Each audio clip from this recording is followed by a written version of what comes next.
Good morning. Welcome back to the Red Mic. I'm glad you're here. Happy Monday. Yes, I am wearing a red shirt today, but don't read anything into it. I just like the shirt.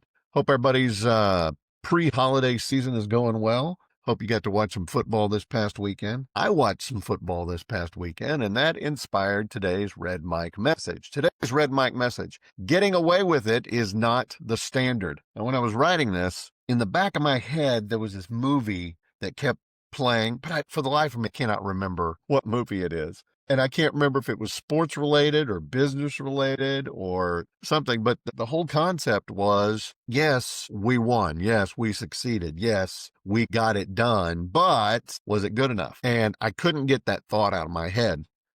Now, if you follow me on my personal page, which you can, it's a public page. Just look me up, Patrick Fortner. I commented on another thread. I was talking to a friend of mine, a guy named Brian. Great guy, by the way, Brian Francis. Look him up on LinkedIn. I don't know that he posts a lot much anywhere, but former executive director, former leader in state government. Great guy. Anyway, and I was watching the ACC championship game with Duke and Virginia.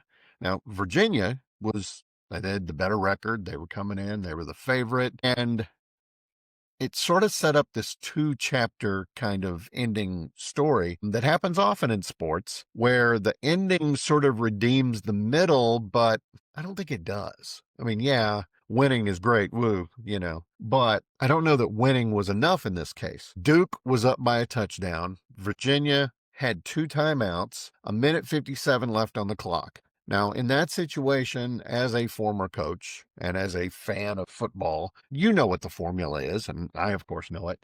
You burn clock, you force the timeouts, you protect the lead, and you take the upset, right? You win. Well, Duke instead committed an illegal formation, and they were penalized for it. Now, what happened? That meant the clock stopped, so they didn't get to burn any time. On the next play, their running back, who I'm sure was very well-meaning, he kept trying to fight for more yards. In that situation, you don't fight for yards. You just do what you have to burn clock and stay in bounds. But what did he do? Boom, got knocked out of bounds. Clock stopped. And then, of course, they got a punt. They got it.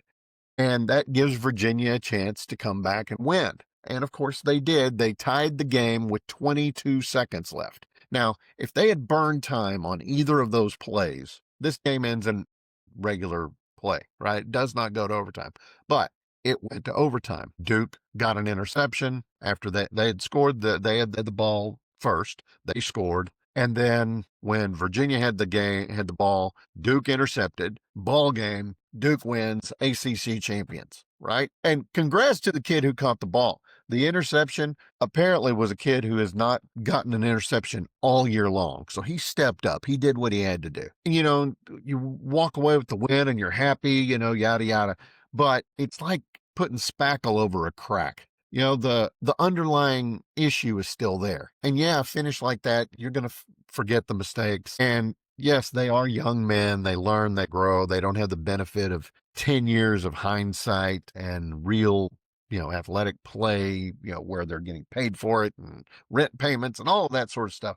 But the underlying leadership message is getting away with it is not the same as doing it right. If anything, close calls can be and should be some of the best teachers we ever get, because they remind us that success can hide sloppiness. Victory can conceal bad habits. And sometimes the only difference between a trophy and a heartbreaker is a single moment of discipline. Most of the time in life, we don't get an overtime interception to bail us out. We get the consequences. So yes, enjoy the win, but study the mistake. Celebrate the outcome, but learn the lesson.